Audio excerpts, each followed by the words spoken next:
Yeah, that's just so entirely wrong. Loving your responses this afternoon, and big responses from all our topics, including this one about Hobson's pledge. Carol says, I was very disappointed to listen to the panel discussion a few minutes ago on this. You had three people whose opinions were very similar, but no one to speak on behalf of Hobson's pledge. I suspect that you would have had an immediate response to the comment about Hobson's pledge being anti-Māori, quote unquote. Had any of the panel actually read the pamphlet which sparked off such a reaction a few weeks ago? No. Well, you had. Okay. I saw it. Yeah. But no, I didn't read it. All right. Finally, phone longevity, a piece by Catherine Price, the New York Times, on a story we pretty much already know, but hard it's hard to say anything new about, really, but it's very interesting because an increasing body of evidence suggests that the amount of time we spend with our smartphones is way too long. It's interfering with our sleep, our relationships, memory, attention spans, and decision-making skills. Is that the case with either of you? Do you find it hard to put down your phones? Yes, I do. Oh, it's right there, flashing away. It's always within arm's Who's reach. texting you? I'm not telling. Alerts. It is always within. I read that in the story that the phones of most people are within arm's reach most of the time, and this isn't breaking news, is it? No. Because we all, not we all, but most of us probably experience a degree of this. All. And I was right, probably is. I was interested in that idea that, you kind of have this addiction, and you feel anxious if you don't go near your phone, but actually, what you're doing is stressing you out more because there's something to worry about every time you pick up your phone. And when you think of the cumulative effect of that, recently though, I've tried that bedtime function on my phone, which turns off notifications half an hour before you want to go to bed and doesn't turn them back on again until, whenever in the morning. And that's been great because it's just gone then. And you can activate it if you want to, but it's made quite a difference to me. It's a good point, isn't it, Morgan? What Paula says is that even if that phone is only just near you or out of sight, you still get that. We all have the anxiety about our phones. It's just a common malaise. Yeah, it's terrible. I have to admit to tweeting from the studio, probably at the same time Paula was texting, tweeting the producer of the panel and tweeting at Graham Edgler, who we had on at the beginning of the show. Oh, for God's sake, leave That's Graham how bad alone. it is. Leave Graham alone. You're always tweeting him, Morgan. I know, Get terrible. off it. I feel personally attacked by this research. I feel like it singled me out. I remember Graham once posting on Twitter this great cartoon of somebody bashing away at a keyboard and the wife in the distance saying it's time to come to bed, and this person going, no, somebody said something wrong on the internet. Oh, that's perfect. For me, I suppose it's one of the things that I feel that in terms of news, I'm missing out. So I honestly can't go 2 hours without checking the phone, what's the alerts, what's been happening in the world. Yeah, it must be particularly terrible for you both as journalists, because this is your job to know what's happening. Yeah, but you use it it as an excuse, I think. I mean, I can now excuse my addiction to my phone by saying I have to be looking at this stuff, okay? I'm getting paid to surf the internet. That's right. Hey, I'll tweet you on 5A, Morgan. All right? Looking forward to it. Great to have you both on. Wonderful panel. Paula Penfold and Morgan Godfrey. Thank you so much for making your time for us this afternoon. Thanks, Wallace. See you, Morgan. Thanks, Wallace. Checkpoint very, very soon. I'm back tomorrow, 3:45. Thank you, Julie, for putting the show together.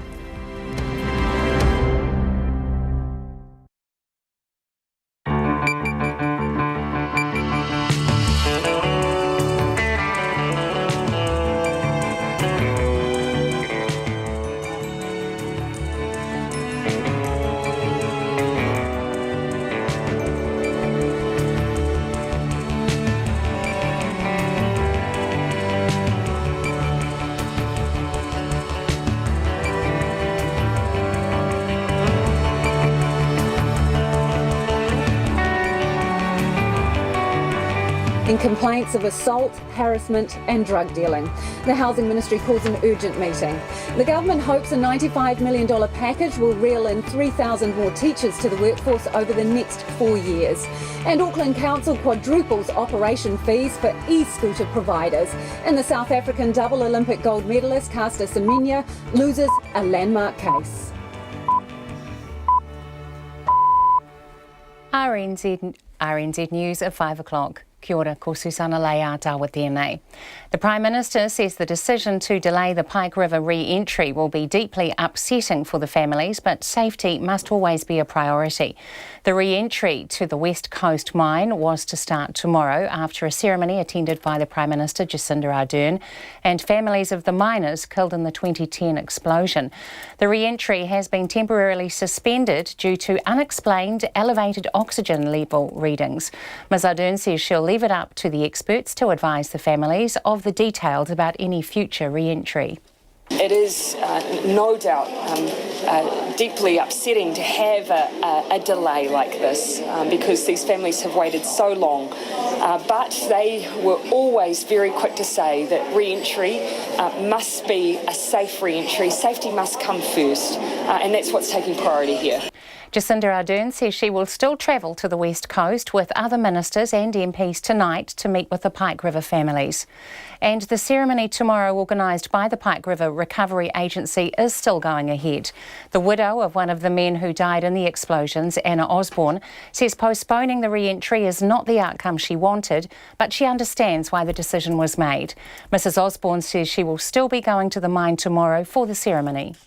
This is a small hiccup and, the agency deserve the families to go up there still and say, good job, we appreciate what you've done, what you're doing and what you will be doing once this issue has been sorted.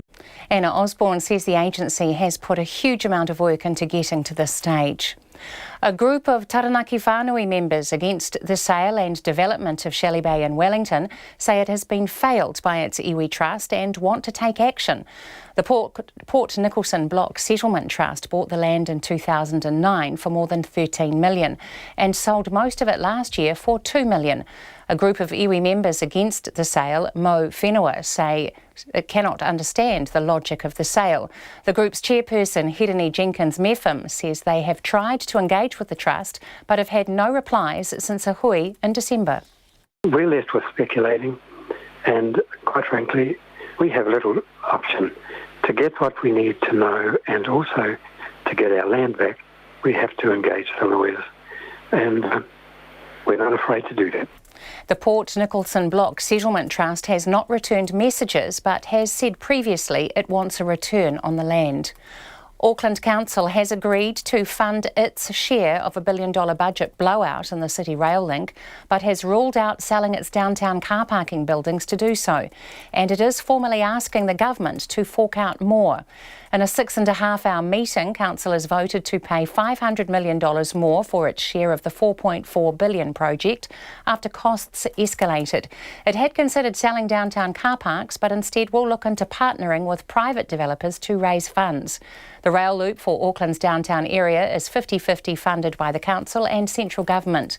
Several councillors said the government should pay more, with one saying the project is a major national infrastructure.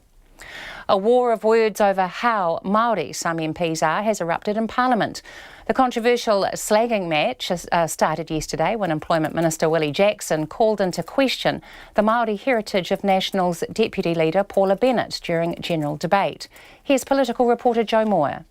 Yesterday, Mr Jackson accused Ms Bennett of not knowing whether she is Māori or not, saying, quote, some days she does and some days she doesn't.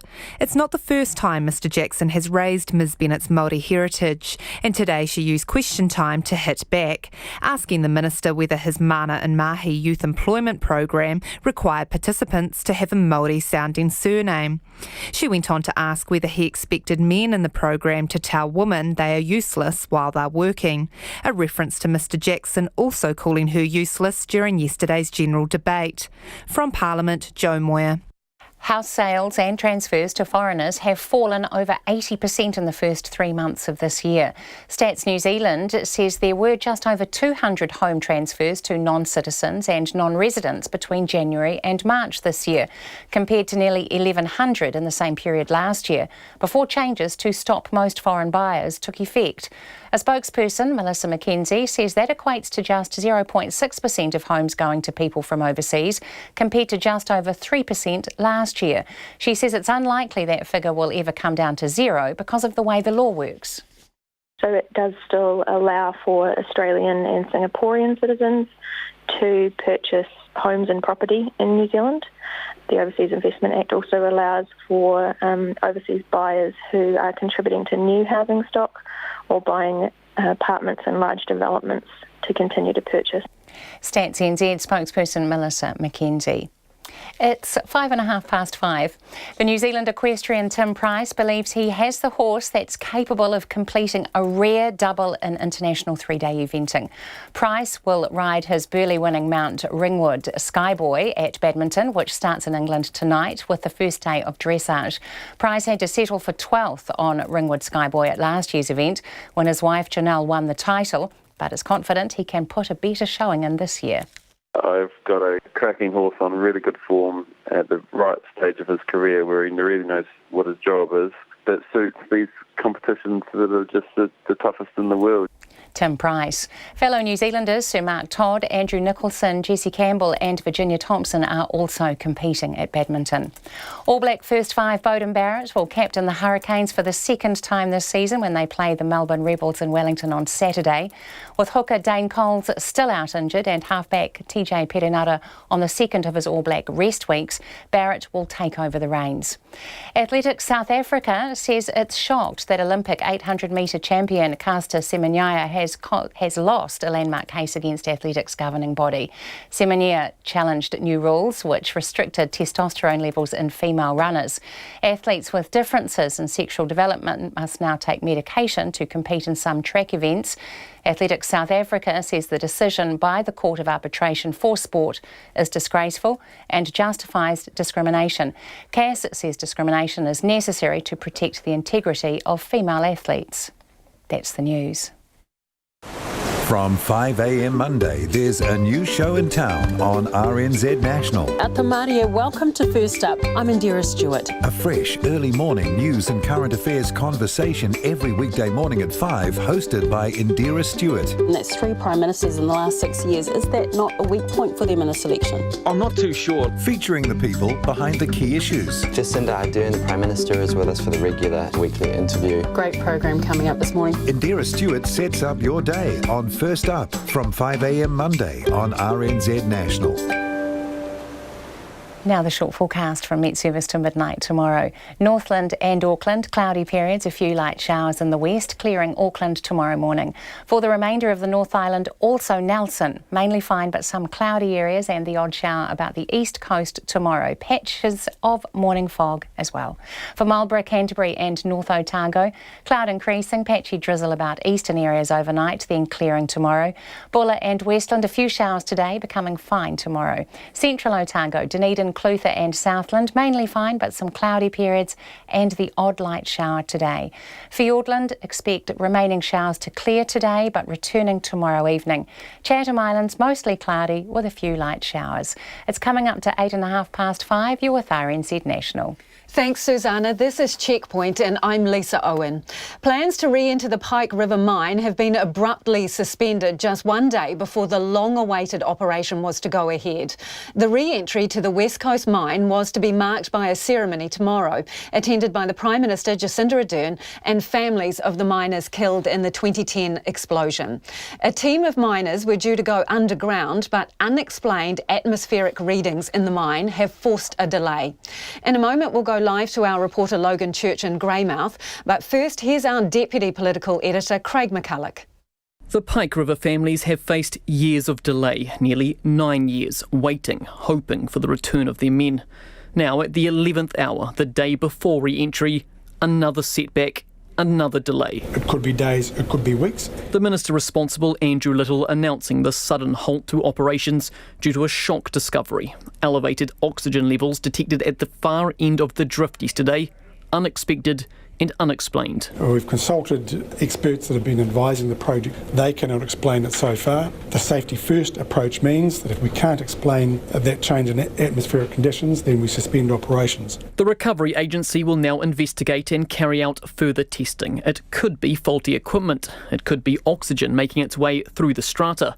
Ventilation experts will look into that and then convene later this month. This is a setback, it's a temporary setback, but we're still fully planning for and intending to proceed with the project. The Prime Minister Jacinda Ardern is still en route to the West Coast. She'll meet the families tonight under circumstances a far cry from what was planned. It is no doubt deeply upsetting to have a delay like this because these families have waited so long, but they were always very quick to say that re-entry must be a safe re-entry. Safety must come first. Tomorrow was supposed to be a day of triumph for the coalition, all three government parties together making good on their election pledges.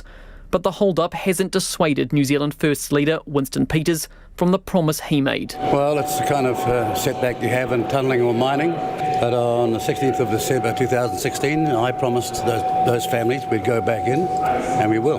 The former National Government had said it couldn't be done, that a manned re-entry was too unsafe. But there was no gloating today from Nationals MP Marc Mitchell. Oh, look, I don't think it's about that today. It's disappointing for the families, without a doubt. It's just we've always said from day one that safety is a priority and that we shouldn't be putting anyone in harm's way. So we just think that the right decision was made. An event of sorts will still go ahead in Greymouth tomorrow, a full technical briefing for the families, a world away from the celebrations planned when the week began. Atu iti whare parimata mō te hōtaka o te ahiahi, ko Craig McCulloch. Let's go now to our reporter Logan Church, who's in Greymouth. Hi Logan, the Prime Minister was due to meet these families for dinner this evening. Have those plans changed at all? Hi Lisa, yes, no, those plans will be going ahead. The Prime Minister is expected to meet with the families of the Pike River mine victims tonight and tomorrow. Of course, she and other dignitaries, including the Minister responsible for the mine's re-entry, Andrew Little, were already coming to attend a ceremony that was set to take place tomorrow to mark the re-entry. That ceremony will still happen. There will still be something happening up at the mine. There just won't be anyone actually physically going into it. And so you mentioned the families, obviously. What has been the reaction? A big build up to this, everybody was looking forward to it. What are they saying?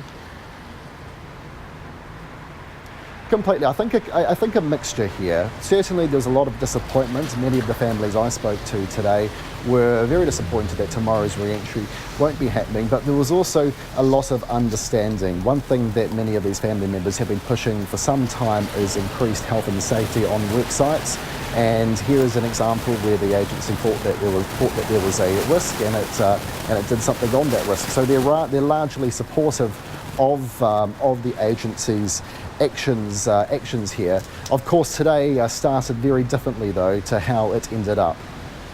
The day began with a drive up to the Pike River mine, where media had been invited to see how work was going to break the concrete seal inside the mine. But when we got to the gates, we were told the visit had been cancelled. No explanation was given other than everyone was busy. So back in town, I met up with Anna Osborne, who lost her husband Milton in the disaster. She was looking forward to the re-entry plan tomorrow. Tomorrow is going to be a huge celebration. Praise God that it all goes to plan. We will celebrate tomorrow, celebrate the new beginning, that our men coming to the light, the tunnel being opened and the light being shined down that shithole that it has been for the last 8.5 years. I can't wait to see the concrete being pulled from the portal and let some light return to that dark hellhole that it is. Just want my man home. I really want him home. I can see that it's 8.5 years on, you're still fighting. He wouldn't have given up on me, and I'm not giving up on him. I also caught up with Rowdy Durbridge. He worked at the mine before the explosion. It was a beautiful dream. It was a hope held by many, and it just needed a little bit of tweaking and professionalism, I felt, underground. That whereas the admin buildings and the blocks and the paperwork seemed to be, looking at it from a miner's point of view, all done well, but they needed to really look at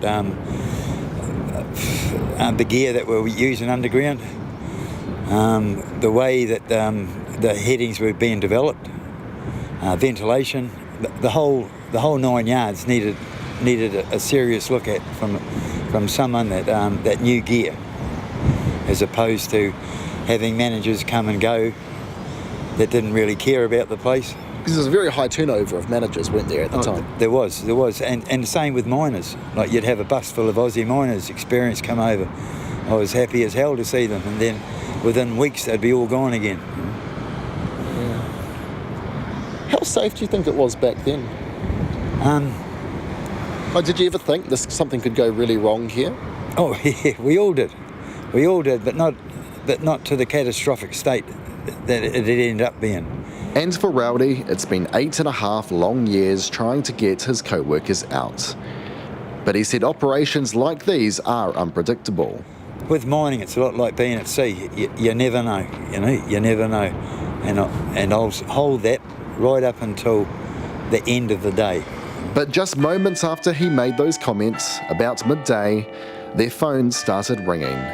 The re-entry tomorrow was off. At the Pike River Recovery Agency's Greymouth HQ, Chief Operating Officer Dingy Pattinson, who was also supposed to be the first man in the mine tomorrow, told media what had happened. During that operation, we got an unexpected or unknown reading of oxygen in a borehole, a slight reading further into the mine at the end of a tunnel. That point is known as Borehole 51, right above rockfall, an area that collapsed at the end of the entry tunnel. But Dingy says the decision to call the operation off temporarily was easy. Disappointed for the families, more than anything else. I understand mining. Mining's challenging, and these sort of things occur in mining. So you don't let these sort of things get you down in mining. Rowdy told me after the announcement he supported the agency's decision. You're dealing with Mother Nature, and as Dave says, which was a perfect description, that the mine, if you like, is like a breathing organism that has its own idiosyncrasies. And these guys have only been up there working the mine for a short time. And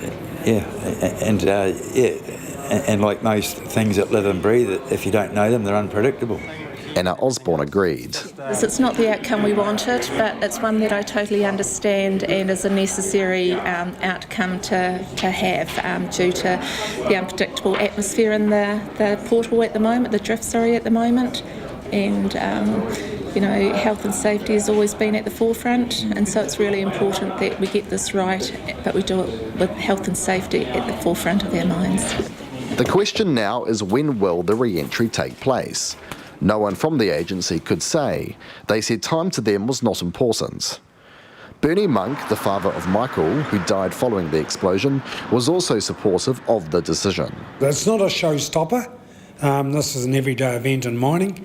This can be easily worked through and will be. It's just that, everyone's motivated and and to a point where it's sort of momentum, isn't it? Yeah, exactly, a momentum, and everyone thought it was going to happen this, and it hasn't quite happened. Everyone's a bit deflated, but I'm not, and I know that this will eventually get done.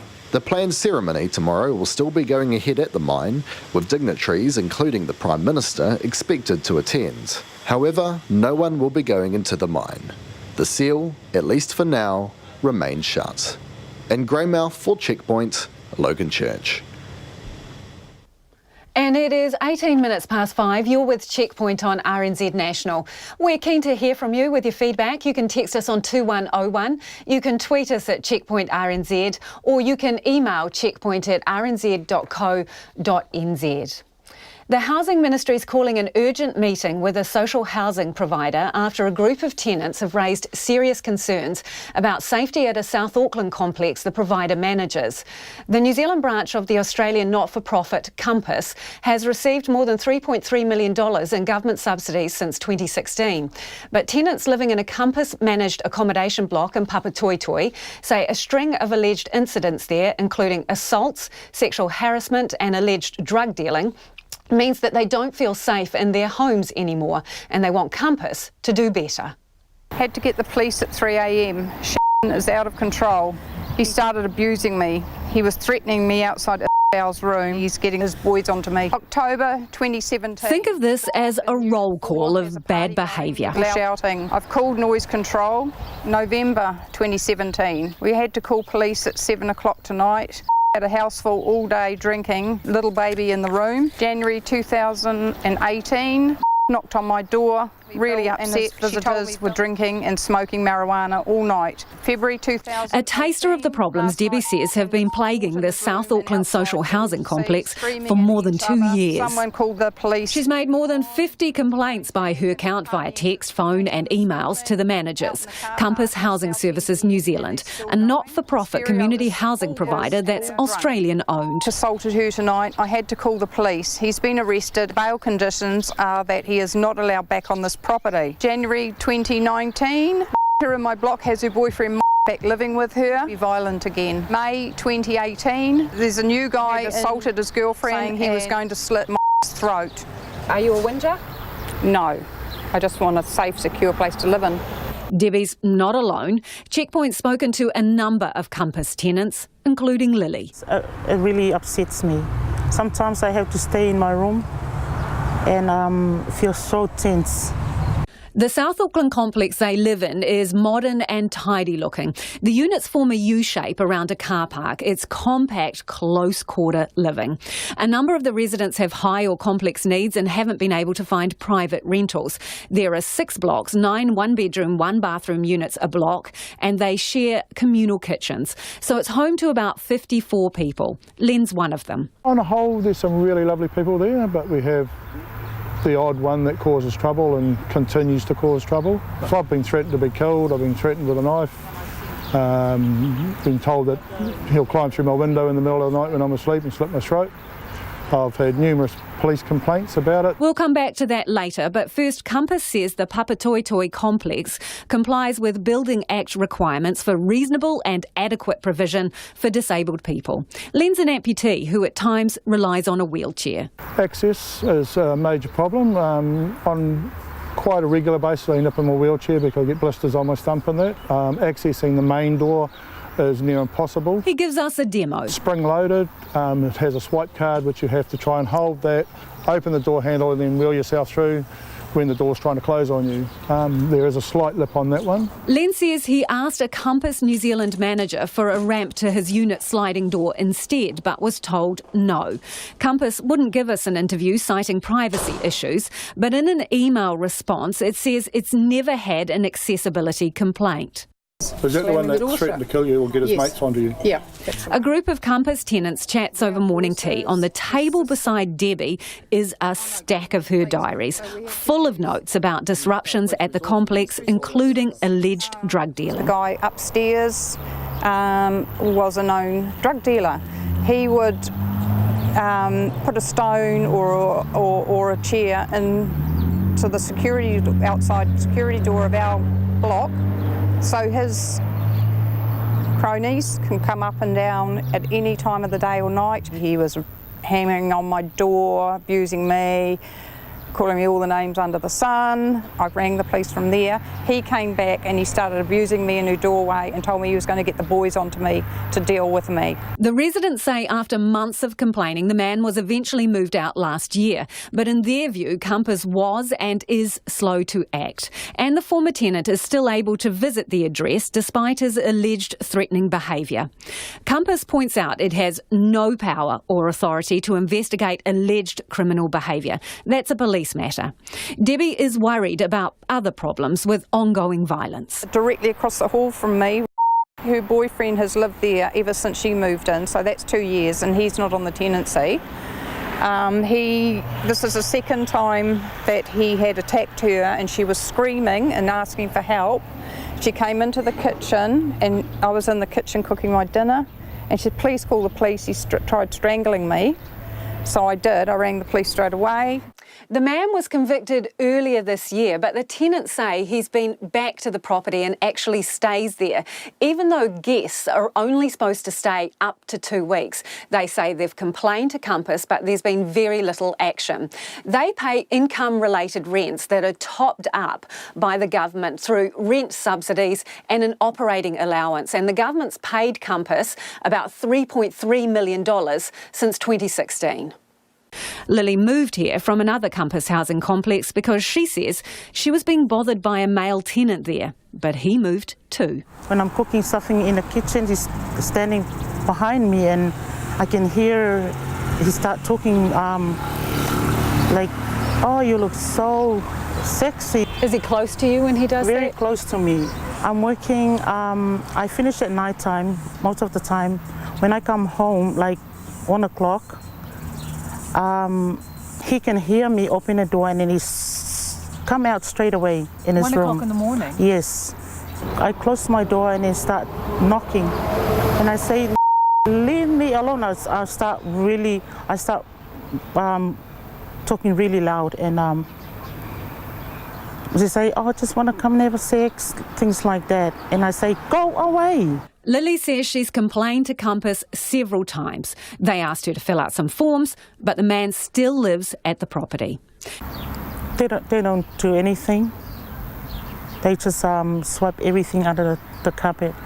Lily also reported the problem to police, and the man's been warned by them. Checkpoint has spoken to a resident at Compass's Mangere complex, where the man used to live. Now, she says she complained about his behaviour, and so did several other women. So Compass moved him to another complex, the one where Lily lives. I feel so depressed every time I see him around. I feel really anxious all the time.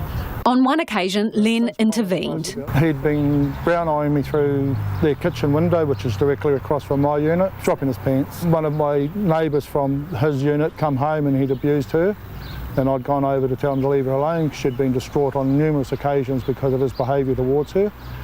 And he proceeded to stood on my prosthetic leg, pushed me over. I come out of my leg and come down hard on the corner of the stairs on my stomach. He shot into his room when he seen me hit the deck, and I proceeded to go back to my room and took some painkillers and ended up having to call an ambulance and ended up in hospital in intensive care for I think 3 or 4 days. The residents have provided Checkpoint with copies of complaints they've made to police or Compass Housing New Zealand over the past 2 years. And while some of the problems have been solved, their point is it is an ongoing battle.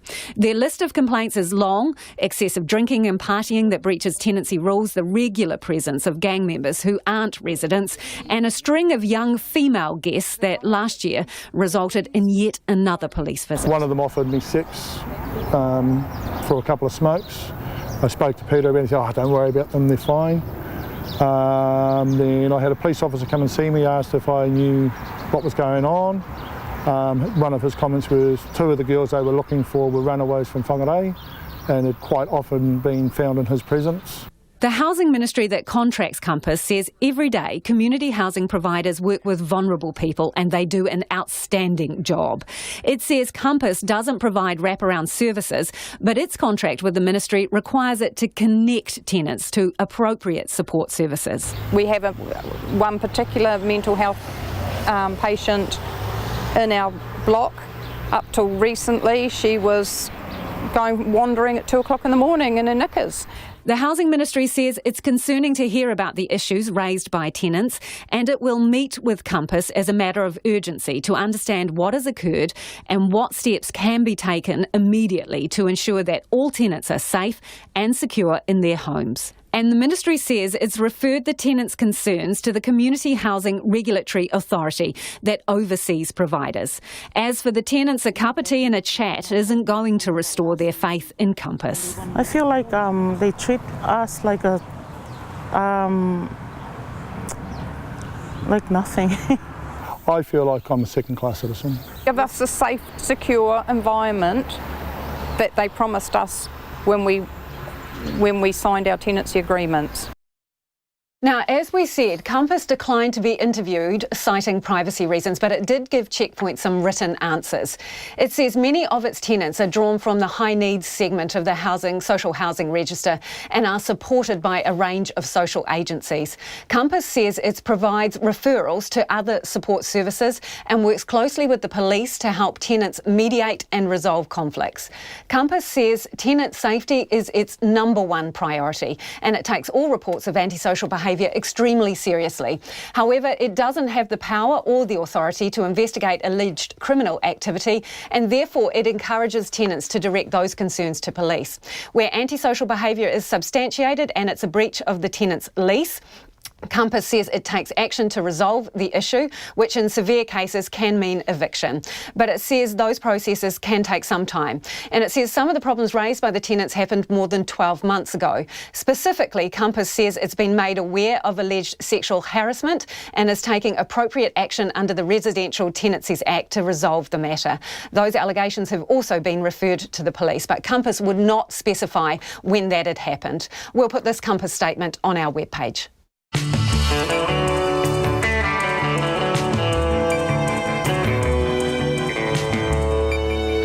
And coming up on Checkpoint on RNZ National, Pike River Recovery Minister Andrew Little joins us live.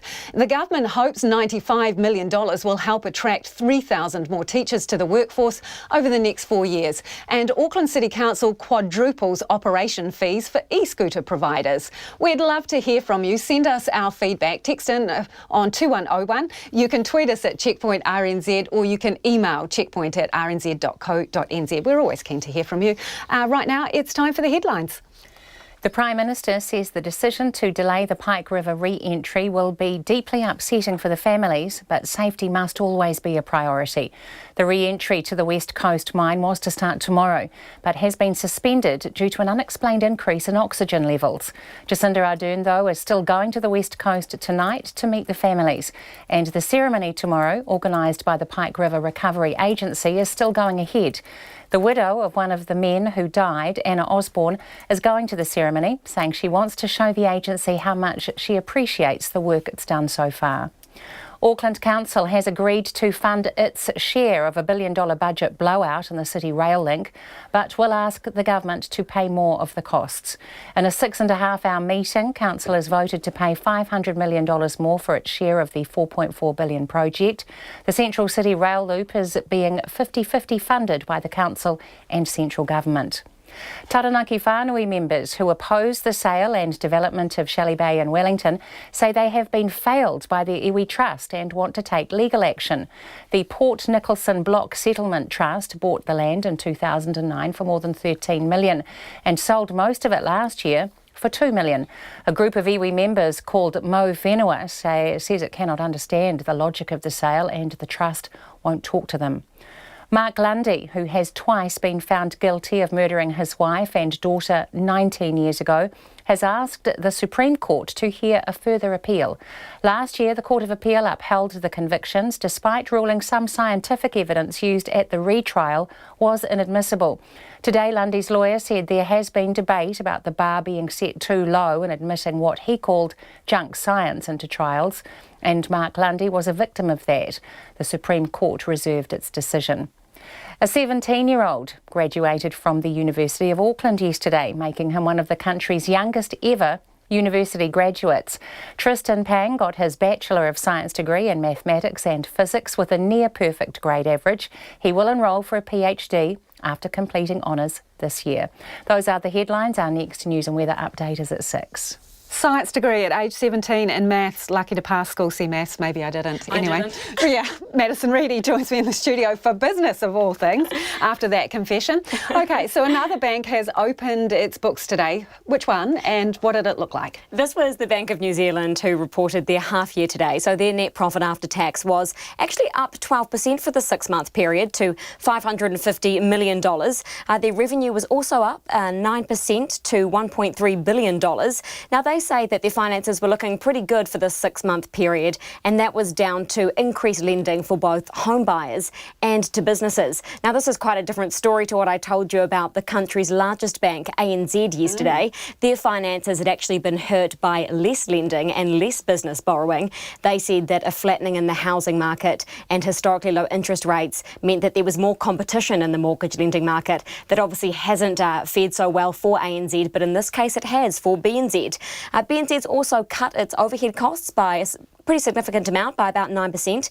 Its chief executive, Angela Menta, says And that's because it's simplified its business, it's streamlined its products, fees and its management. And interestingly, similarly to what the ANZ said yesterday, the parent company in Australia, they mentioned the Reserve Bank's proposal to force the big banks here to increase the capital that they hold to essentially make the banking system safer in the case of, dare we say it, another global financial crisis. And BNZ did actually mention this today too. Its Australian parent, the National Australia Bank, pointed it out quite explicitly.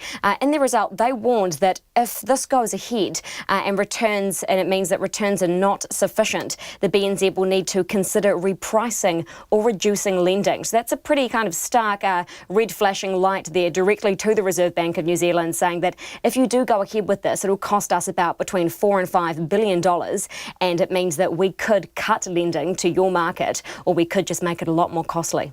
Interesting. Okay, so the country's largest fuel retailer is making less money. How can that be? This is Z Energy. So they reported their full year financial result today. Their net profit was down 13% to $178 million from $205 million last financial year.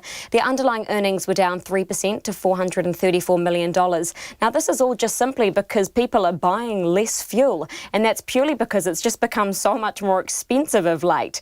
And because obviously we have the regional fuel tax in Auckland, but also mostly because the price of Brent crude oil has increased so much, actually 20% over the past year. So obviously people are backing away from spending more on it, given that it is so pricey at the moment. We are rationing filling up the petrol tank. That's interesting. It is really interesting. The chief executive of Z Energy said today that people are increasingly looking to public transport over private transport to save money on fuel, obviously. And he said that they're also looking to trade down from premium fuel, so going for the likes of your 91 rather than your 98, because that's obviously cheaper. And he said that just consumers are simply just buying less fuel. And in the first half of that financial year, Z Energy did have to increase its fuel prices 14 times in 6 months. In the second half, obviously the oil price eased back a bit, so they didn't have to increase it as much there, and there were some decreases in that period. But Mike Bennett says that not all customers returned. Now that they've changed their habits, they don't seem to be coming back to the pump as quickly as he expected. Shall we do a quick whip around of the markets? Yeah, go on. So the NZX Top 50 Index closed up 1.2% tonight. That's a rise of 119 points to close back over that magic 10,000 number to 10,084 points tonight. The New Zealand dollar is buying at 66.3 US cents, 94.4 to the Australian and 50.8 British pence. Thanks, Madison Reedy, with the numbers, even though she allegedly didn't pass School C Maths. The government is hoping a combination of scholarships and school-based training will head off a shortfall of nearly 2,500 teachers by 2025. It's announced a $95 million package aimed at adding an extra 3,000 teachers to the potential school workforce over the next 4 years. Now, the package assumes more people will want to train as teachers, even as teacher unions are threatening to strike over pay and conditions. Here's our education correspondent, John Gerritsen. The pre-budget announcement includes $13 million in scholarships for people training in hard-to-staff subjects, $27 million for school-based teacher training programs, and more than $14 million for attracting teachers from overseas. The Minister of Education, Chris Hipkins, told teacher trainees at Victoria University it will be a shot in the arm for schools. But students like Eleanor Sherson are worried it could end up flooding the market with too many teachers. It's good they're wanting to pump more teachers in, but is there a danger in the long run that we actually overcrowd the amount of teachers that we have?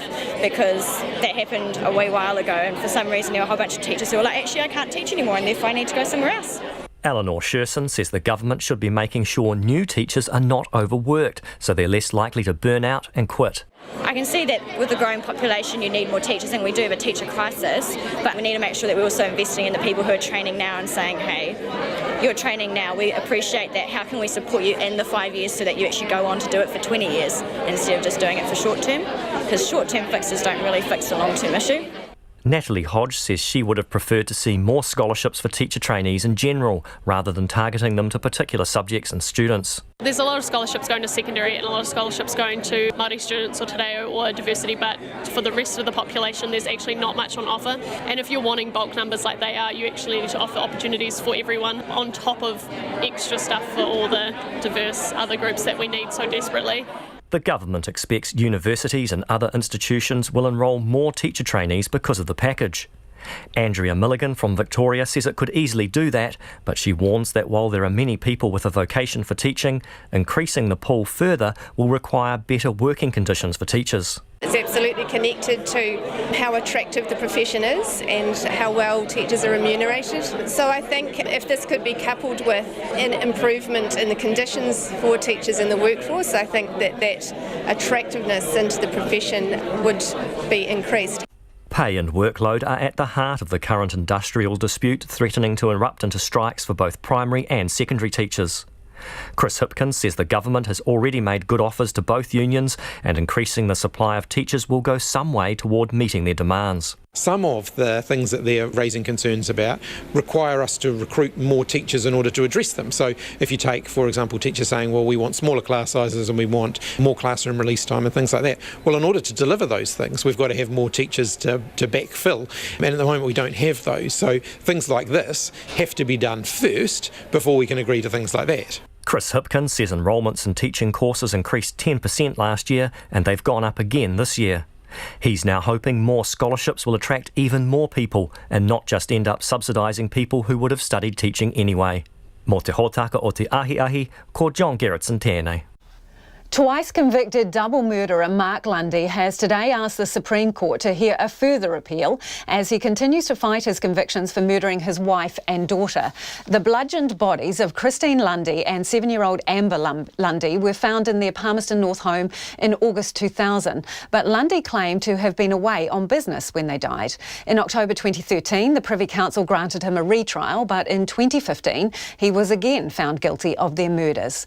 His lawyers today argued the Court of Appeal was wrong to uphold the convictions, given that it also ruled scientific evidence used at the retrial was inadmissible.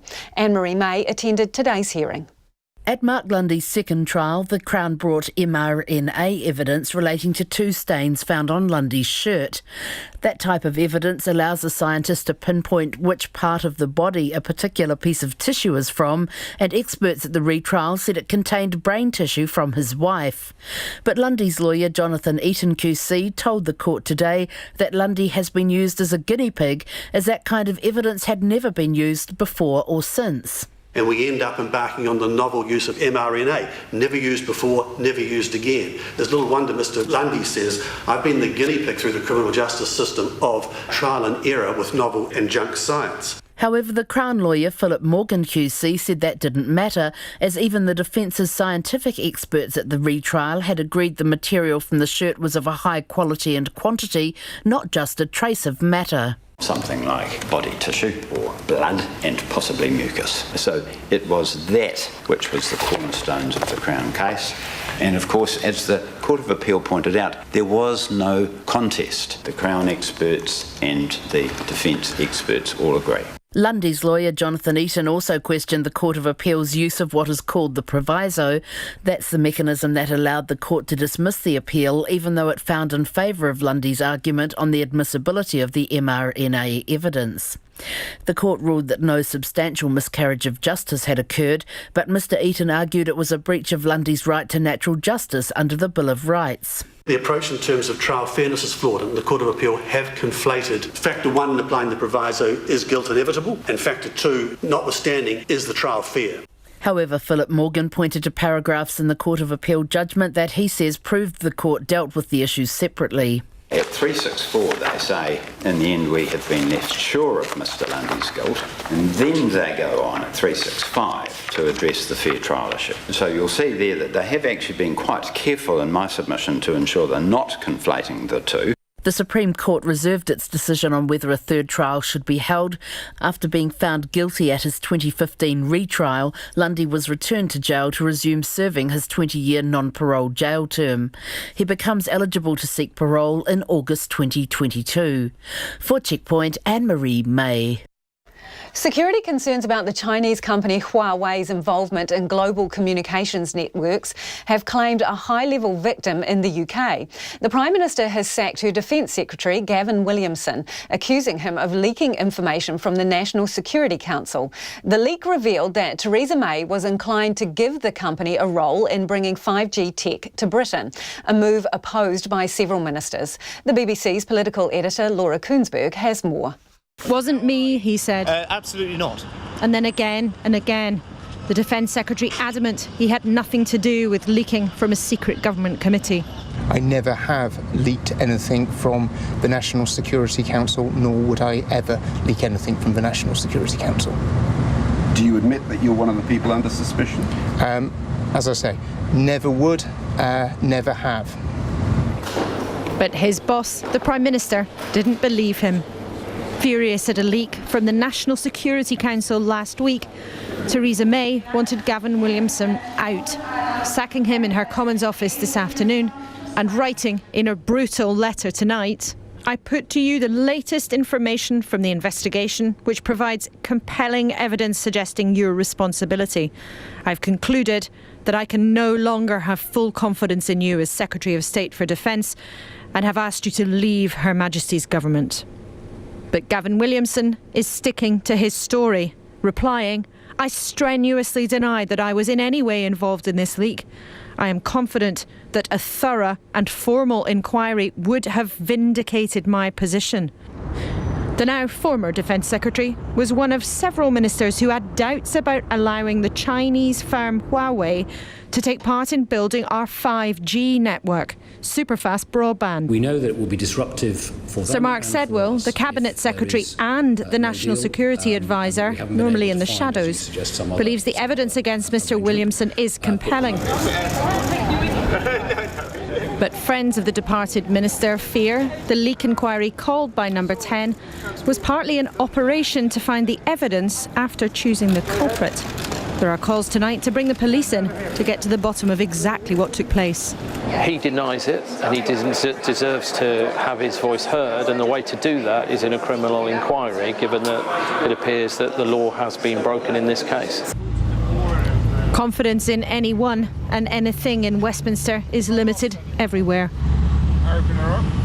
One cabinet career at an end for now. The government shaky at the helm. Laura Koonsberg there from Westminster. Democrats in the US are crying foul over the Attorney General William Barr's refusal to testify before the House of Representatives Judiciary Committee. He'd been scheduled to appear tomorrow over his handling of the Mueller report on Russian interference in the 2016 presidential election. But he's objected to plans for lawyers rather than lawmakers to question him. Earlier today, Mr Barr was given a grilling by a Senate panel about his conclusions on the report. Here's the BBC's Chris Buckler. The US Attorney General knew as he made his way into this congressional hearing that he was walking into a battle. Having now seen most of Robert Mueller's report into claims of collusion involving the Trump campaign and allegations that the president tried to obstruct justice, Democrats have been very publicly questioning Bill Barr's own finding that Donald Trump did nothing wrong. You, in effect, exonerated or cleared the president. No, I didn't exonerate. I said that we did not believe that there was sufficient evidence to establish an obstruction offence. But time and time again, during heated exchanges, Democrats accused Mr Barr of acting less like America's top lawyer and more like Donald Trump's. But now, we know more about your deep involvement in trying to cover up for Donald Trump. Being Attorney General of the United States is a sacred trust. You have betrayed that trust. America deserves better. You should resign.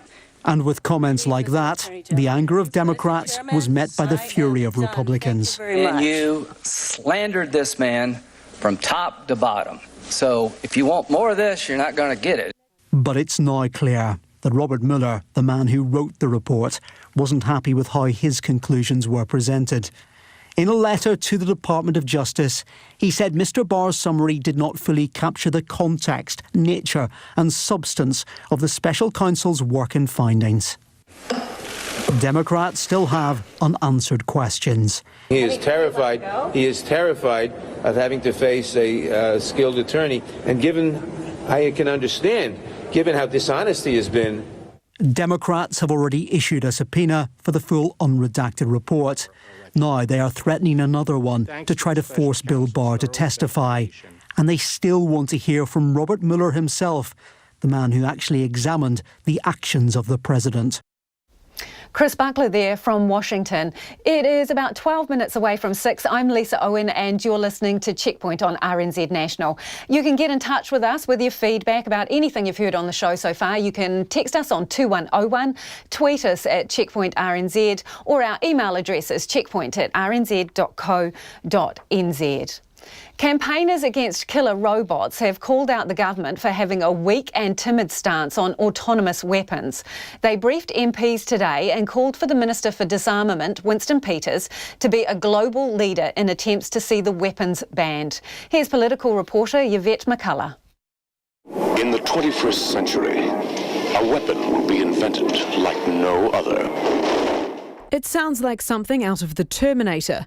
Fully autonomous weapons that can select targets and kill without direct human control.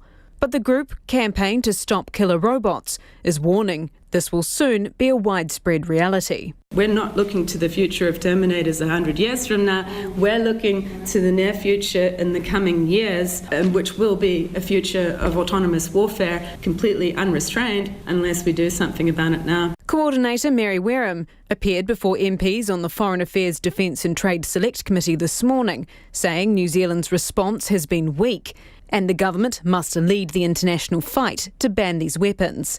But Ministry of Foreign Affairs and Trade officials told MPs killer robots are already implicitly banned in international law. International humanitarian law requires respect for the principles of humanity, proportionality, distinction and precautions in attack. These standards require human judgment. Only with meaningful human control could a weapon with some degree of autonomy fulfil the requirements of international law. The officials say New Zealand is fighting to have this made explicit. However, getting countries to agree on a definition of meaningful human control and finding a legal framework that won't quickly become obsolete is extremely difficult. MFAT says it's pushing for a political commitment rather than a global treaty because this increases the chances of more countries getting on board. But Ms Wareham says the time for political platitudes has passed and she's calling on the minister to do more. New Zealand is the only country in the world to have a Minister for Disarmament and Arms Control. We need to use that position. That's not there for ceremonial purposes, that's there to be used. But Ms Wareham's campaign appeared to be news to Winston Peters. Well, that's fine, but she hasn't asked me yet. Why is she using you as a conduit? And he wasn't prepared to answer questions on New Zealand's stance on killer robots before question time this afternoon. Well, look, if you're going to ask a major question like that, I'm happy to give you a paper, but not going to treat just a serious issue so flippantly with an off-the-cuff comment. Prime Minister Jacinda Ardern says the ethical questions around artificial intelligence is something the global community needs to answer as a whole, and New Zealand has a role to play. Starting from the principle that we've always been a nation that's been opposed to things like nuclear weapons, the proliferation of weapons that cause mass destruction. So that's the kind of lens that we as a nation will apply when we're having conversations around the future of weapon technology. The ACT leader, David Seymour, had some tongue-in-cheek suggestions for New Zealand's contributions. No other country could possibly be called upon to provide that sort of leadership, and I'm sure that if we sent Jacinda Ardern over to have a special bilateral with Vladimir Putin, those killer robots would be quaking in their boots. Taking a more serious and realistic approach was Defence Minister Ron Marc. Personally, I don't like the idea of machines making the decision, and I think that's where New Zealand sits. Bearing in mind, of course, that we can be as firm as we like, those of us of like-minded nations. There are always other nations that have different views. Diplomats will head to Geneva again in August with hopes of finding more global consensus on what to do about killer robots to ensure a sci-fi nightmare doesn't become our warfare reality. From Parliament for Checkpoint, Yvette McCullough. Auckland Council is quadrupling the fees that e-scooter providers have to pay to operate in the city. The council is preparing to launch its second trial of e-scooters in the city following a turbulent run with Lime scooters. Wave scooters have also rolled out in recent months. There are currently 1,700 scooters on Auckland streets, and under the next trial that will increase to 1,875. But the council is bringing in stricter reporting conditions for companies as well as controls over how they are spread across the city activity and the fees associated with them.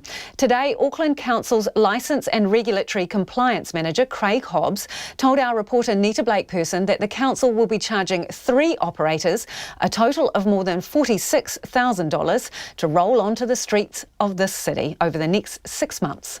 It's probably not where we'd like it to be, but it's about quadruple what we have been currently. So we will now be charging on a per scooter basis. Again, bearing in mind that we are regulated by our fees and charges that again is adopted annually by our governing body after consultation. So we have to work within the framework of that document, but it gives us an opportunity to charge by scooter, and we're doing that also by tier. So CBD area per scooter for 6 months is around about $35.50.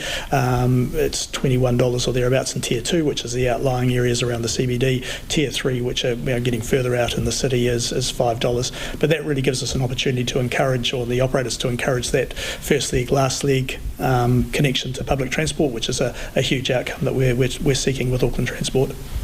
There are other additional fees, though, in this code of practice. I understand if a scooter is parked badly, left, dumped, even fall over the footpath, there will be a fee if it's not sorted out in 3 hours. That was in the previous code of practice, but it was a 12-hour window. So if someone complained about a scooter that had fallen over or was obstructing the footpath or whatever, there was a 12-hour window for the operator to have to collect that and fix it up. Otherwise, we could collect it and charge the $371 fee that you mentioned. That window has changed now in the new code of practice to 3 hours. So again, we want to make sure, A, we're giving the operators time to react, but also we want to make sure that we are keeping those footpaths unobstructed. Those who have had concerns have been bowled over by an e-scooter going too fast, or they've gotten in the way of their traffic and things like that. What assurances can you give those people that behaviour is going to stop? Yeah, at the end of the day, is that we can't regulate that. That's road rules, that's NZTA and traffic enforcement and things like that manage those interactions. Our concern and what we're trying to influence through the code of practice and the licence conditions and our relationship with those operators is to make sure that they are managing those situations and interface on the footpaths and whatnot as best they possibly can. One thing that we are pleased about with the bylaw is that it gives us the opportunity to suspend if we have to, and I mean that's the ultimate punishment. If someone can't operate anymore, I don't think operators are going to put themselves in that position. So we can certainly monitor through the reporting that they'll be giving to us in our systems where these scooters are. If we see someone acting out of good faith in all the licence conditions, then we have the opportunity to, as I say, ultimately take that or suspend entirely. But there are other methods. We could suspend temporarily. We can negotiate those sorts of outcomes. South African double Olympic gold medalist Caster Semenya has lost a landmark case against athletics governing body, the IAAF, meaning it will be allowed to restrict testosterone levels in female runners. Semenya, who is 28, will now have to take medication to suppress her hormone levels before she can compete in middle distance events. Her critics have argued that the rights of other female athletes should also be protected. The BBC's Natalie Perks reports. Sport's highest court called this one of the most pivotal cases it's ever heard. It agreed with Caster Semenya that rules making athletes with DSD, differences of sexual development, take testosterone suppressants were discriminatory. But 2 of the 3 judges believed such discrimination was a necessary, reasonable and proportionate means of achieving a level playing field for female athletes. In a statement, Caster Semenya accused the IAAF of targeting her specifically for a decade. She said that trying to slow her down had made her stronger. It now means that any female athlete with high testosterone levels will have to take medication if she wants to continue competing with other women in events from 400 metres to a mile. Miss Semenya's mentor and friend Toby Sutcliffe was with me at her training ground in Pretoria as the news broke. It's a sad day for athletics, it's a sad day for sport, and it's a sad day for women's sport.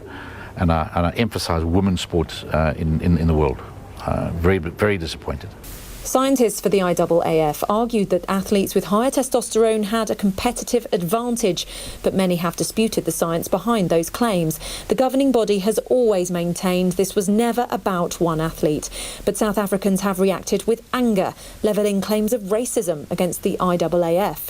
Here's the nation's sports minister, Thokozile Kasa.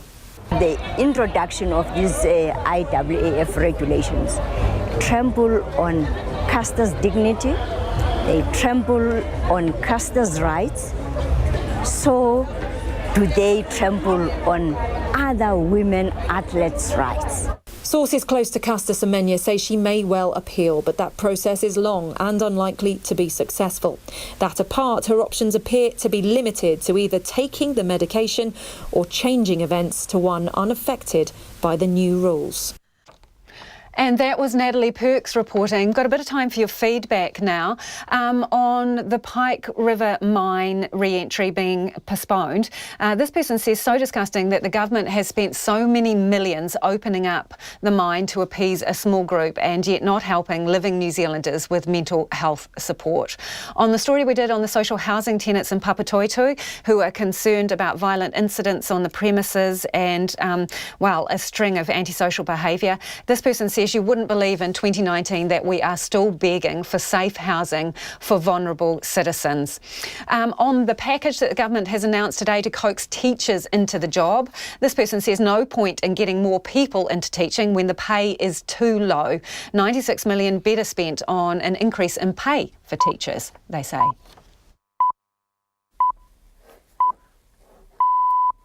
RNZ News at 6. Ngā mihi nui, ko Susana Leata with DNA. Friends and families of those who died in the Pike River disaster say they support delaying re-entering the mine. The news was broken to them this morning that re-entry would be delayed after atmospheric readings in the mine raised safety concerns. Bernie Monk, the father of Michael, who died in the 2010 explosion, says he supports the decision. It's not a showstopper. This is an everyday event in mining. This can be easily worked through and will be. It hasn't quite happened. Everyone's a bit deflated, but I'm not, and I know that this will eventually get done. Bernie Monk. A planned ceremony will still be going ahead at the mine tomorrow, with dignitaries including the Prime Minister Jacinda Ardern expected to attend. District Health Boards say up to 60% of junior doctors have chosen to work during the latest strike. Members of the Resident Doctors Association are on strike until Saturday morning in a deep row with DHBs over their employment contract. DHBs say most support for the latest strike has come from junior doctors who are just out of university. They say 72% of registrars who are senior doctors training to be specialists have been working since day one. DHBs add that this shows many share their desire to find a settlement. The developer, planning to build at Shelley Bay on Wellington's coast, says the purchase has and will benefit iwi. The Port Nicholson Block Settlement Trust bought the land in 2009 for more than $13 million and sold most of it last year for $2 million. A group of iwi members against the sale, Mo Whenua, says it cannot understand the logic of the sale and feel let down by the trust. But the developer, Ian Castles, says in a statement, the land is an active piece of urban development and is in desperate need of an upgrade. He says a sizable burden of risk attached to the land is now borne by his company. Mr Castles says because of that, the site has become beneficial to iwi. The Port Nicholson Block Settlement Trust has not responded to requests for comment. Lawyers for the rapper Eminem have asked the Supreme Court to give them another chance to take on the National Party. Last year, the party was ordered to pay $225,000 after breaching copyright by using music similar to Eminem's song Lose Yourself in a 2014 electoral advertisement. But the rapper's lawyers say National should pay more. Emma Hatton reports. In 2017, the High Court found the party had breached copyright and it was ordered to pay $600,000 to 8 Mile Style, Eminem's music publisher. The court based that on how much 8 Mile Style might have charged for using the music. But the Court of Appeal reduced the payout to $225,000. Today, the lawyer for 8 Mile Style, Gavin Williamson, told the court the copyright holders should receive more than that. He said they would have demanded a premium for the song, particularly because it was used for political advertising. The court has reserved its decision. This is Emma Hatton. The Corrections Department has so far spent more than $2 million on consultants to fix its payroll system. The department faces a $16 million liability for underpayments to thousands of staff. But Corrections has not had to replace its entire payroll system, as some other government agencies are being forced to, in order to comply with the law on leave and shift work. It finished fixing the system last November and says it will begin paying back the arrears late this year. The Crown has defended the scientific evidence from Marc Lundy's retrial. Lundy has twice been tried for the murder of his wife and daughter, whose bludgeoned bodies were found in their Palmerston North home in 2000. Last year, the Court of Appeal upheld the convictions, despite ruling some scientific evidence used at the retrial was inadmissible. Lundy's lawyer today asked the Supreme Court to hear a further appeal, saying a miscarriage of justice had occurred thanks to the junk science produced at the retrial. But the Crown lawyer, Philip Morgan QC, said even the defence's scientific experts at the retrial had agreed the material on the shirt was of a high quality, not just a trace of matter. Something like body tissue or blood and possibly mucus. It was that which was the cornerstones of the Crown case. And of course, as the Court of Appeal pointed out, there was no contest. The Crown experts and the defence experts all agree. Philip Morgan. The Supreme Court has reserved its decision. Democrats in the US are crying foul over the Attorney General's refusal to testify before the House Judiciary Committee. William Barr was scheduled to appear tomorrow over his handling of the Mueller report on Russian interference in the 2016 presidential election. But Mr. Barr has objected to a plan for lawyers rather than lawmakers to question him. The chair of the Judiciary Committee, Democrat Gerald Nadler, has accused him of working with the White House to stonewall Congress. He is terrified. He is terrified of having to face a skilled attorney. And given, I can understand, given how dishonest he has been. Gerald Nadler. Earlier today, William Barr was given a grilling by a Senate panel about his conclusions on the Mueller report. It's 6:05. The returning Warriors playmaker Blake Green doesn't believe the speculation swirling about the signing of Cody Nikorima from Brisbane is having an effect on young halves partner Chanel Harris-Tavita ahead of Sunday's NRL clash against Newcastle. Nikorima is mulling a 4-year deal from the Warriors, with the Kiwi international left out of the Broncos side to play the South Sydney tonight. The Warriors lack a depth in the halves, and that has been cruelly exposed in Green's injury-enforced absence, with the side languishing in 12th spot on the NRL ladder after just 2 wins from 7 games. If Nikorima's move is confirmed, Harris-Tavita will likely find himself out of the Warriors side, but Green says that's just life in the NRL. I guess it's not new, is it, anymore? Like the way the game is, it sort of happens all the time. I found myself in that situation coming to the club over here. Obviously it wasn't during the season, it was in the end of the season, but it's just part and parcel of the business now, so just everyone just learns to deal with it. Blake Green. All Black Beauden Barrett will lead the Hurricanes against the Melbourne Rebels, coming face-to-face with possible Australian Test rival Quade Cooper for the first time in 3 years. With halfback TJ Perenara on an All Black enforced arrest for Saturday's Super Rugby match in Wellington, and with hooker Dane Coles still out injured, Barrett has been given the captaincy duties. And Barcelona have beaten Liverpool 3-0 in the first leg of their Champions League football semi-final. That's the news. Tonight on Nights, this week's cultural ambassador Fergus Barrowman shares some of the new jazz he's been listening to lately. Emily Thomas consoles herself with food, with a window on the world of grief-busting diets, while Alison Balance is fighting crime with lasers, and of course she'll have the latest on the lies and loves of the country's kakapo population on Nights with me, Brian Crump, after the news at 7 on RNZ National. Now the short forecast from Met Service to midnight tomorrow. Northland and Auckland, cloudy periods, a few light showers in the west, clearing Auckland tomorrow morning. For the remainder of the North Island, also Nelson, mainly fine, but some cloudy areas and the odd shower about the east coast tomorrow. Patches of morning fog as well. For Marlborough, Canterbury and North Otago, cloud increasing, patchy drizzle about eastern areas overnight, then clearing tomorrow. Bulla and Westland, a few showers today, becoming fine tomorrow. Central Otago, Dunedin, Clutha and Southland, mainly fine but some cloudy periods and the odd light shower today. Fiordland, remaining showers clearing today but returning tomorrow evening. Chatham Islands, mostly cloudy with a few light showers. It's 6:08. Thanks, Susanna. This is Checkpoint and I'm Lisa Owen.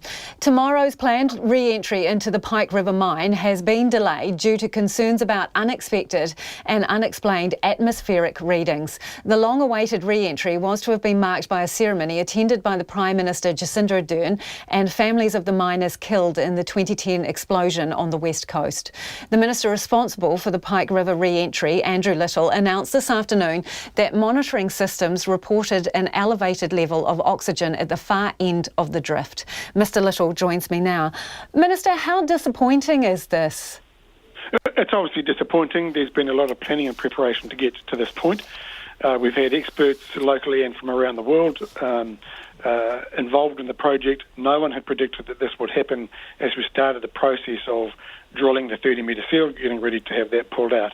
And because no one could explain, or that what happened was unusual and couldn't be explained, the pre-planned response to that is to stop work and evaluate what's going on and to know with certainty what is causing this elevated reading. When did you find out exactly that there was a problem? I found out last night about the elevated reading, and the planned action then was to look at the monitoring equipment and actually put in new monitoring equipment overnight. And one of the things you have to rule out is that it's not a false reading. And then the preliminary additional reading this morning that I was advised of at about 11:15 was that there is still an elevated oxygen level reading. Can't explain it, and therefore we initiated the response action plan. So when did you tell the families? I spoke to Anna Osborne of the Family Reference Group at about 11:45, 12 o'clock. And what did she say to you in that conversation? Obviously expressed disappointment, and but the thing is that she and others have been involved in so much of the decision making of the agency in the last 16 months. She knows the technical challenges that we're dealing with, and she was very realistic about it. And she said, "Look, we've had setbacks already, but we need to do this safely." Everybody agreed right from the outset that the main operating principle of the agency and this whole project is safety first.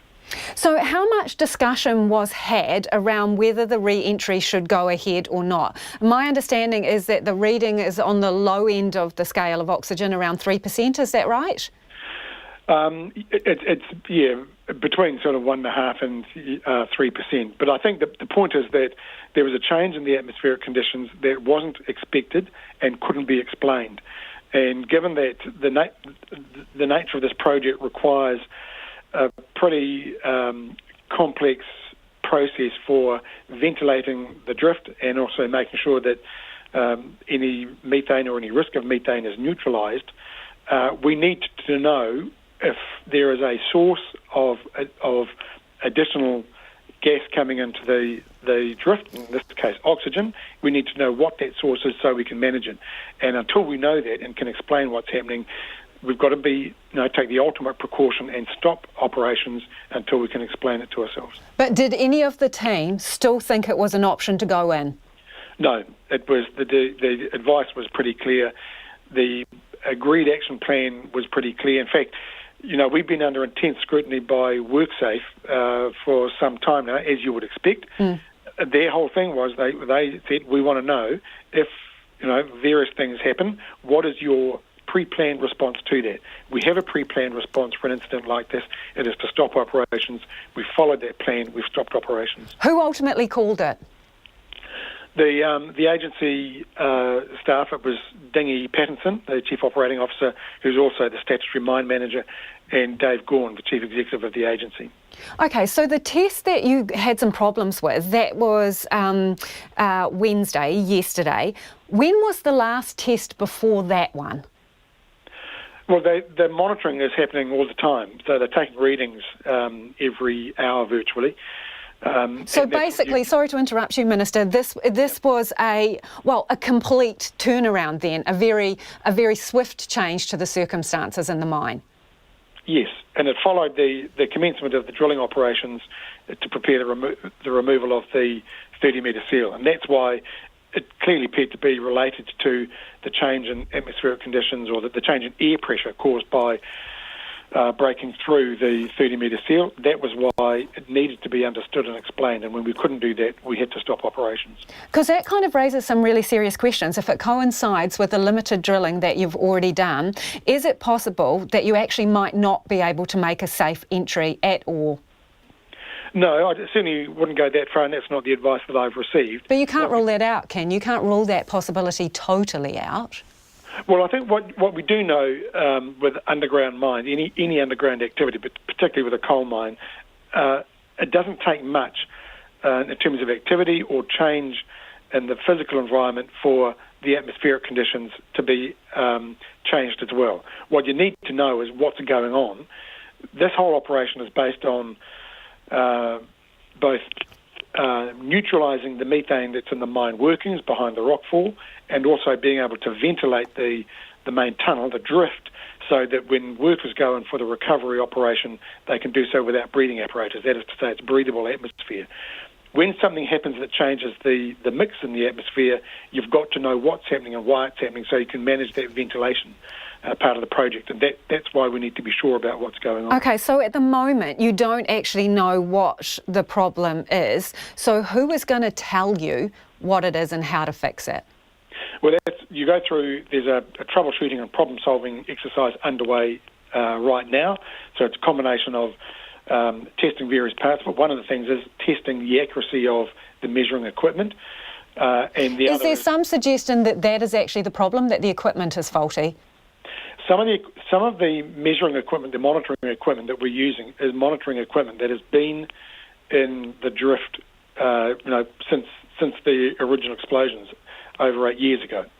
So there's a question about whether any of that equipment has degraded, and we can do that by bringing in new monitoring equipment, new sensors that are doing the monitoring and gauging, or comparing those particular readings. How soon can you get those new sensors in? Sorry, Minister, how soon can the new sensors go in? They've been putting in new sensors today, and you then need to build up a track record of measures and that monitoring to see whether there is a discrepancy between the two different monitors. Okay, so how many clean results, if you like, once you install the new sensors, how many clean results do you need before you say, okay, we're good to go? You want to go for a period of days. Do you know how many days, around about? No, and I don't want to be specific about it, but my advice is that you would want to have a period of days of consistent readings from both the old and the new monitoring equipment to gauge what is actually happening. All along the way, we're also staying in touch with our various experts, both locally and internationally. But if you cannot get this right, the readings, do you accept that and you're prepared to walk away? We've always said safety comes first. We're not going to put lives at risk. And that's the approach that we're taking. All the indications are at the moment that this is a problem that, with some good problem solving, good thinking about it, knowing that this is really about making sure that we ventilate the drift properly and safely, is that we can get through this. Appreciate you joining us this evening. That is Andrew Little, the Minister there in charge of the re-entry to Pike River. Let's go now to our reporter Logan Church, who's on the west coast at the site of the Pike River Memorial. Logan, you've spent the day in Greymouth. How disappointed were the families today about this delay? Hi Lisa, yes, there was a mix here. Some people were very disappointed, but they were also understanding as well.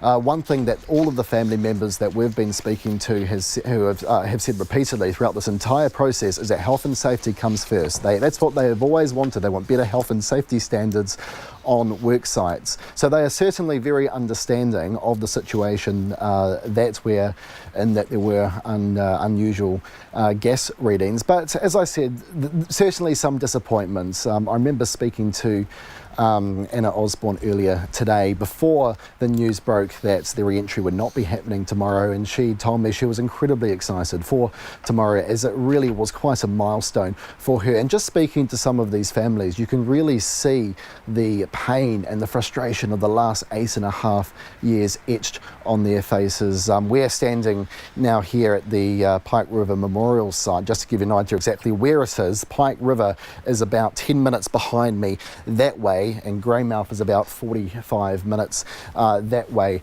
in front of me. And here you can really just see the passion that the families have put into fighting to get their loved ones back. It's quite incredible actually, just looking around. The sun's setting and it's starting to rain, but we can see solar lights popping up all over the place. Fresh bouquets of flowers are being laid here still on a regular basis. If you haven't been here, all the names are laid out on stones around the site. It's quite spectacular, really special place. But certainly the focus for the families is getting back into the mine, but only if it can be done safely. Thanks, Logan. That is Logan Church, who's joining us this evening from the Pike River Memorial there. The Auckland Council has agreed to pay its share of a $1 billion budget blowout on the City Rail Loop project, but it won't sell off its car parks to help do that. Last month, it was announced the project, which will create a rail loop in the city centre and allow for more train travel, would now cost $4.4 billion. As a 50-50 partner with the government in the project, that means that the council needs to pay its share of the extra funding. But first, councillors had to vote to allow that. It took them 6.5 hours to agree to that today, and the Mayor Phil Goff had the last word. He said the whole city would benefit from the rail loop. Because without a transport system that works across the city, doesn't matter where you live, wherever you go to work, study, play or visit, you will be part of a gridlocked city. This project has to go ahead, and when it's completed, and I'm reminded of Chris Darby's comments about the stations, they will look great and the service will be great. And the public appreciation of public transport is great now, more than 90% satisfaction. We'll be proud of what we've done. We won't be proud if we walk away from it and say, all too hard, we'll do nothing, let this city close down. And our reporter, Rowan Quinn, was there and she joins me now. That was a really confident sounding and enthusiastic sounding Phil Goff. I mean, 6.5 hours, you say. Why did they decide to pay up in the end? Well, I guess if they were listening to Phil Goff at the end, who did have the last word after, as you say, 6.5 hours. So it wasn't as simple as that.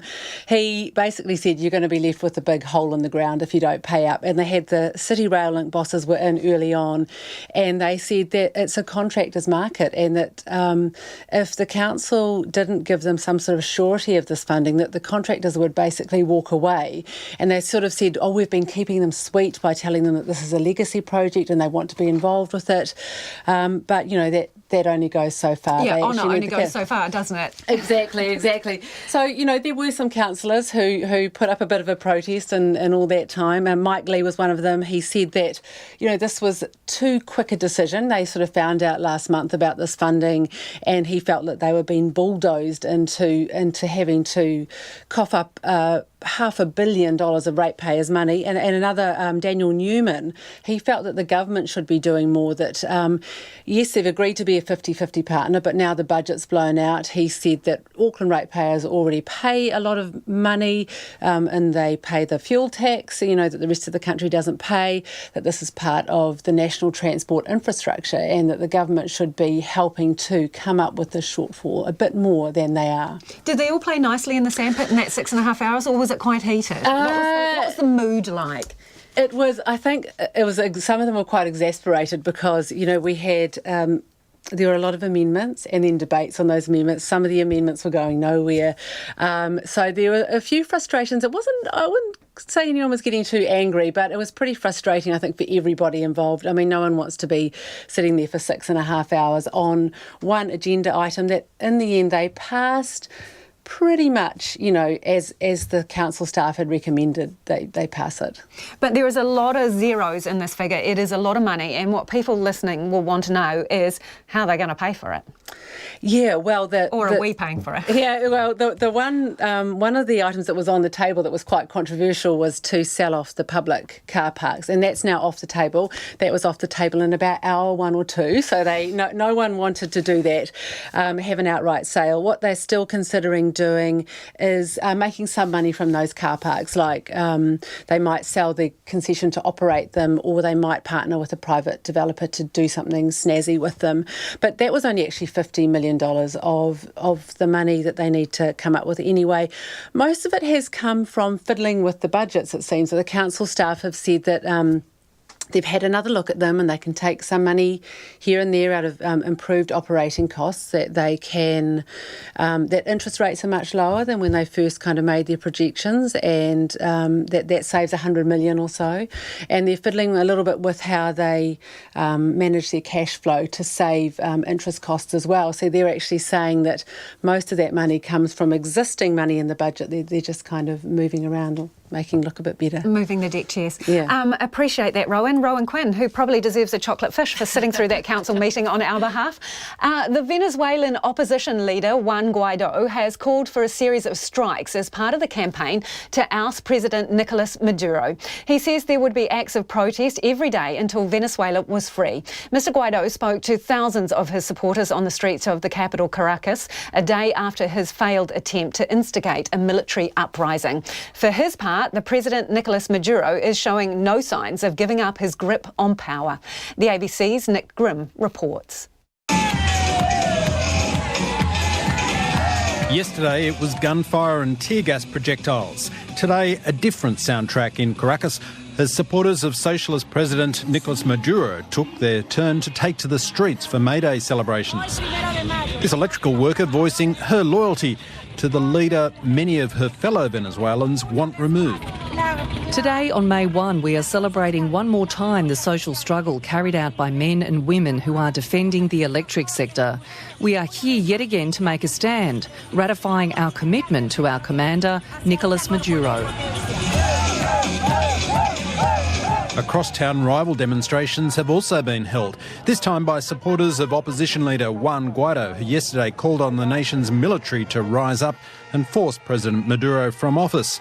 But high-ranking defections failed to materialise, and while some troops joined his protests, they were too few in number to bring an end to the political crisis that has resulted from last year's disputed election being declared invalid.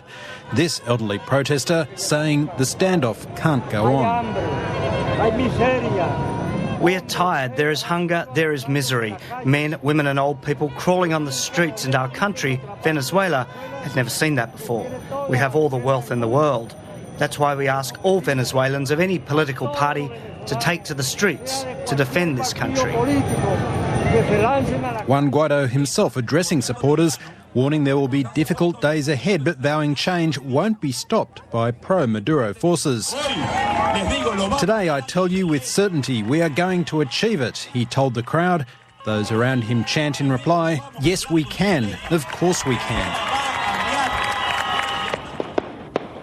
But there have been more clashes between Juan Guaido supporters and security forces, a taste perhaps of the difficult days the opposition leader says are still ahead.